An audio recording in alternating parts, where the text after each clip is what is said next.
What up, folks? Once again, it's your boy Chicago, aka Tim in a corner, as you can see. This video is going to be a little different from the other videos that the channel has started to take because it actually answers the question that I was asked. Is expediting worth it? A lot of folks hear about expediting. Now, we're talking about in a van, by the way. Let's make that clear. We're not talking about over the road in a semi or not necessarily even in a straight truck, but some of this may pertain to those who drive straight trucks. Is expediting worth it? And we're going to look at the pros and cons of expediting versus a W-2 position you may have in your hometown. And in the short answer, in my opinion, is expediting worth it? I would say the answer to that is it depends on what do you want to get out of expediting. What is your most important thing that you're looking for? In most cases, the most important thing a person wants to get out of a job is income. If income is your primary focus, is expediting worth it compared to a W-2 position? Probably no, probably not. Let's just say you're earning $10 an hour in your hometown, working in a factory, working for Walmart, Dollar General, or something like that. If you're willing to do 40 hours a week, which is a normal work week in America, 40 hours a week at $10 an hour, that is $400 a week before taxes. If you're willing to do, 60 hours a week, you're talking 12 hours a day, that 60 hours a week will get you 20 hours of overtime. U.S. labor laws, you're working over 40 hours, that 20 hours a week, that extra 20 hours of overtime is $300 on top of the $400 you earned. And that's a total of $700 a week at $10 an hour. The reason I'm mentioning 60 hours a week is because in the expediting world, most of your weeks are going to be more than 40 hours. Almost all of them. Any week you consider a good week, you worked more than 40 hours. In fact, most of the time you're going to work more than 60 hours because, like I mentioned, 60-hour week is averaging 12 hours a day. That's nothing in the expediting world. And there's also other things in the W-2 world that increase your salary, such as working off shifts. If you work second or third shift, you probably get something called shift differential, which is 10 to 15% more on top of your pay because you're working off hours. If you get a call, a lot of jobs, if you get a call that's while you're not on your shift, you get on-call pay and things like that. You're not going to get any of this in the expediting world. None of that. And you are going to do all of that. You're going to work lots of overtime, and you're going to get calls in the middle of the night while you're in bed sleeping. As an expediter, you often have, I won't say often, almost always, you have to deadhead to the location, the shipper where you're picking up the load. Let's say you're sitting in Chicago and you get a load that's going from Kenosha, Wisconsin, which is right across the Wisconsin border, down to Texas, Laredo. Well, you got to get from Chicago to Kenosha, which is about 30 or 40 miles. You got to drive there. You may be in traffic. All of that's work that you're not getting paid anything for. You only get paid for loaded miles in most cases. You can kind of talk your way into getting something for a deadhead sometimes. But regardless if you're getting paid for it or not, it is included in the amount of hours you work. And driving from Chicago to Kenosha can easily be an hour in Chicago's traffic most days. So the point is that in the expediting world, be prepared to work a lot of hours, far more than you would work in a typical 9-to-5 job, which is why I started out talking about 60 hours a week. In a 9-to-5 job, you generally work 5 days a week. If you're lucky, Monday through Friday, but you might have a weekend day in there and you get a weekday off, but you generally work 5 days a week. In the expediting world, you work a lot of 6-day weeks, if not 7-day weeks sometimes. And you want that because you're in it to make as much money as you can. In the W-2 world, you're not going to be working a whole lot of 7-day weeks. And you're still going to be, like I said, you're going to be earning more because in the W-2 world, all of that overtime and shift differential and on-call pay and all these other things that you do not get in the 1099 independent contractor world.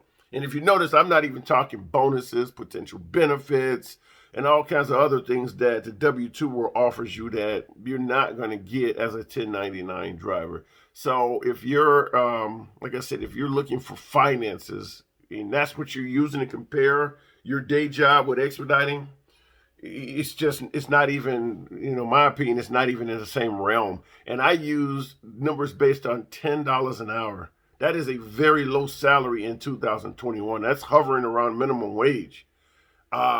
It's easy to find 12, 13, 14 bucks an hour jobs in the W-2 world. And when you start looking at that at 60, 70 hours a week, it's going to be a lot more money.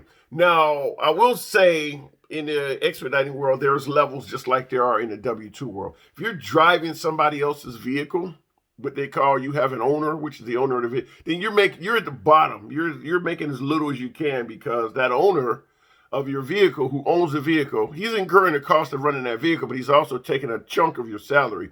Sometimes it can be 60-40 split. And usually the numbers are around there somewhere, 60-40, 55, 65 or 55, 45, or whatever the case, whatever the math adds up to. But usually if you're driving somebody else's vehicle, chances are you're not making 70%.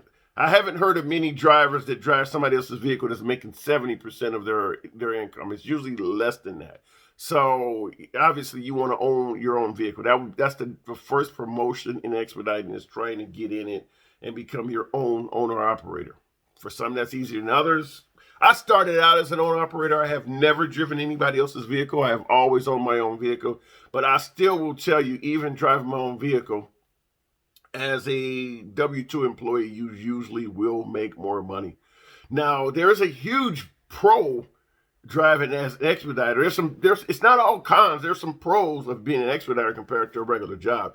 One of the huge benefits is I like to travel. I love the idea of being able to see America at somebody else's expense, and I made money, and I've seen more of America than the average American will ever see in their entire lifetime. I've seen every state. And that's just not something that most Americans see. You get at a W-2 job, you're getting between 2 and 4 weeks of vacation a year, and that's it. As an expediter, because traveling is part of your job, in my opinion, that was like you were always on vacation. I mean, I've seen beaches, swamps, mountains, Everglades. I mean, I've been to the top of Maine and the bottom of California. So I've seen everything. And most expediters that have been in the business for at least a year can probably tell you they've seen that much too. So if you like to travel, you like to see the country, you like the instability of not knowing where you're going to be tomorrow or what tomorrow holds, that's a pro. But if you're a W-2 person that likes coming home to your family, like the routine of taking the weekend off and watching a game and knowing you'll be on your couch every weekend, then it's a con. So that's a pro or con depending. To me, one of the biggest benefits of being an expediter that even W-2 employees probably would relish is the lack of managerial oversight. You are your own boss, and you don't have people always on you. Even if you drive for somebody else, which technically they are your boss, you're driving their vehicle, you still have a whole lot of freedom that you don't get in most W-2 positions, particularly the ones that pay you less than 15 bucks an hour where the boss is walking around somewhere. You get a lot of freedom. So that's a huge benefit. So I would say that if you're trying to weigh out whether expediting is worth it and you don't like being micromanaged or overshadowed by employers, you're going to love expediting from that standpoint. That's not financial. That's a different sort of freedom. There's a lot of freedoms in expediting that you just don't get. If you work a W-2 job, you got a few restaurants maybe around your office or your factory or wherever you work at. And those are places where you generally can have lunch at. If not, bring your own lunch to work. As an expediter, the entire world is wide open to you. If you want to stop off in Indiana to have food that's normally served in Indiana, you can do it. If you want to go to Maine and have lobster, you can do it. And you can take lunch usually whenever you want, because, the day is kind of yours, how you chop up. Yeah, there are some loads that have to be delivered in a very, very timely fashion, but usually you can still stop off and grab something. It may not be to sit down and enjoy it in the restaurant, but you can stop off and grab something and keep going. So the amount of freedom you get as an expediter, there is no parallel to that hardly in the W-2 world.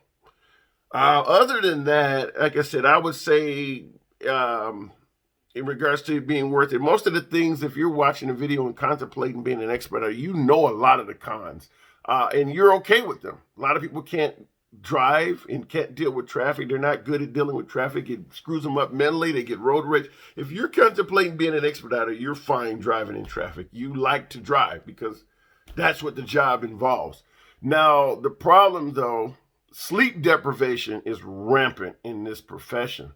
You're going to get calls off hours. You're going to get calls after you just went to sleep. You're going to get calls right before you're going to sleep. You've been up all day long and you're an hour from dozing off, and now they're calling you up with a load that's going to require you to drive for 9, 10, 12, 15 hours. That type of stuff is going to happen in this profession. And like I said, there are no rewards, no additional rewards for doing it. You're going to get paid the same amount of money. If you're in a W-2 job and you're 2 hours from getting off work and the boss says, well, can you stay another 4? You're going to get compensated more than you normally would for doing that. That's not going to happen in the expediting world. You're going to get the same pay. So, and also too, let's just be real. If you're working 60 hours or more per week in a W-2 world, somebody's going to notice that. Before long, if you're willing to come in and work 60 hours a week every day, 12 hours or more on average every day, you're willing to work Saturdays and Sundays like that, somebody's going to notice that, and they're going to start throwing promotions at you. You know, you're always in the warehouse. Would you mind running it for me Saturday? Or you ever thought about being an assistant manager? This type of stuff is going to come at you. In the expediting world, it's up to you to do that. You need to go out and try to buy your own van and promote yourself, or try to buy an additional van, get new drivers and promote yourself, or try to get your own dispatch authority. You're running a small business. It's all up to you. No, nothing is going to fall in your lap like in the W-2 world where that could actually happen. So that's another pro versus con, or, you know, is expediting worth it compared to working in the W-2 world? So all these things we got to think about. And then also, of course, it depends on where you reside. If you reside in Chicago, it's very easy for you to find positions that pay you $15 an hour or more. If you reside in rural Wyoming somewhere, there may be a Walmart in your town, and that might be it. Or you might be lucky to get a job as a correction officer somewhere where there's a jail or something out there, a prison out there or something. There just may not be a lot of stuff around. For somebody like that, who lives in a very rural part of America, now expediting may start to look like it has a little bit more benefits because they do not have a lot of options. And also, too, for people who are bottom of the bucket, and I hate to call it that, but that's kind of the way society treats. But you got felonies, or perhaps you're homeless. You don't have much of a job history and things like that. It'll be easier for you to find a driver that's willing to put you in a van than an employer that's willing to put you in a job. So if you're in that category, and I hate to call it bottom of the bucket, but that's the way society views it. If you're in that category, there's a lot more pros to expediting because you can get in it faster. You can get going faster. Oftentimes, you don't need much in terms of a resume. Nobody cares what you did, As long as you can pass the driver test, you got a clean driving record, or MVR as they call it. In most cases, your drug screen comes back fine, and you don't, have much else that really stands. They don't care. Felonies are often okay in the driving world, depending on who you're driving for. And I said, remember, we're talking vans. We're not talking trucks driving for big companies, because they tend to cross their T's and dot their I's a little bit more because there's a little bit more liability there. But if you're driving for an individual driver who's basically one step above you, he's just promoted himself to now being what they call a entry-level fleet owner, where he may have 2 or 3 vans and he's trying to get driver. He just wants those vans moving. He's willing to make a lot more sacrifice than, say, you want to drive an 18-wheeler for, a big company. They're going to do a little bit more because you got to get a CDL and things like that that allow them to screen and do things that, as an individual driver, driving a van, you don't need any special license, just a regular driver's license in most cases. I'd say probably 80 to 90% of the companies you drive for, you do not need a commercial driver's license to expedite as a van driver. FedEx, and there's a couple of them that do, but they're easily avoidable. I mean, there's so many of them that don't. And yeah, if you're bottom of the bucket, there's benefits to expediting. But in a nutshell, to wrap the video up, it's going on a little bit. I would say, is expediting worth it? Financially, no. Stability wise, no. Promotions, bonuses, things like that, probably no, because you're putting in way more hours than you would as a W-2 employee. Is expediting worth it in other areas like freedom? Hell yeah, because the amount of freedom, I mean, it's just like I said, you can't. It's almost like you're unemployed compared to a regular job. So the freedom of it, traveling, touring, I really enjoyed that. So I'm just giving it to you both ways. Is it worth it? It depends on what you value the most, and we'll leave it at that. If you value family, no, it's not worth it. A lot of people get out there, and that's why the business has a very high turnover rate. In addition to low pay, being away from family is more than a lot of people can bear. You know, we're social creatures, and people are used to being home with their family. If you got a wife or spouse, it's a husband, it's really difficult because this career is horrible on family life, including truck drivers. We're talking vans, but I used to be a fleet manager for a company where I ran 50 different truck drivers and kind of did their schedules and things like that. And that was one of the things that we told them in orientation, that if you got a girlfriend or a wife and you want to keep her, you probably don't want to be in this position because, yeah, as a truck driver, you're gone all the time. So it's the same thing in the van world. We generally were out 2, 4, 6, 2, 4, 6, and 8. Those are the weeks I used to do it at a time. I would be out as much as 8 weeks at a time before I would come back to my local area. Some drivers are out even longer than that. So can your husband or your wife deal without you for those big, huge gaps of time over and over and over again throughout the year? A lot of times the case is no. So, but anyway, I would love to hear your comments. What do you think I got wrong? Did I get the math wrong in terms of earning?